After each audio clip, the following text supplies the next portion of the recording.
inspection and activity on the field obviously goes extremely slow because we're unable to really reach out to customer for collections, and it's a cash economy in the rural market.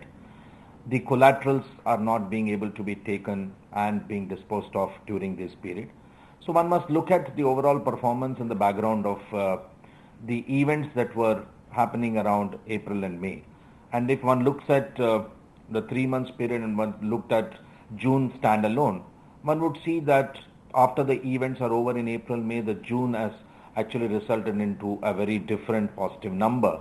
And therefore the confidence is this is not weakening of the business model or the transaction, it's just an event which we went through during these months. But we've had an income growth of about 16% plus, while the PAT has degrown by about 18%, and we've also had the AUM growth of about 16%. It's also important to understand that the total business volumes are at the back of absolute sales of vehicles in that market. Even if the volumes of vehicles have not dropped as much, but with various discounts etc. available, the overall value of vehicles that we have financed has also come down.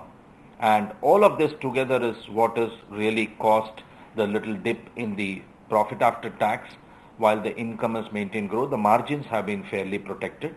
We have not had any pressures in terms of the borrowing or the borrowing cost as much, and we have not had pressures on the lending rates as well. And therefore the overall impact would be largely attributed to a single item of higher provisions that have happened during this quarter, and as explained is caused by delaying of transaction, and we expect that as we go along during the year, the normalization would happen and would get corrected in the next couple of quarters.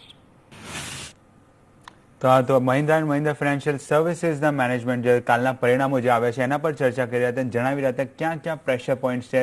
તમે જો અહીંયા પ્રોવિઝનિંગના કારણે Mahindra and Mahindra financial સર્વિસીસનો નફો ઘટતો જોવા મળ્યો છે, 191 કરોડથી ઘટીને 155 કરોડ પર આવતો જોવા મળ્યો છે.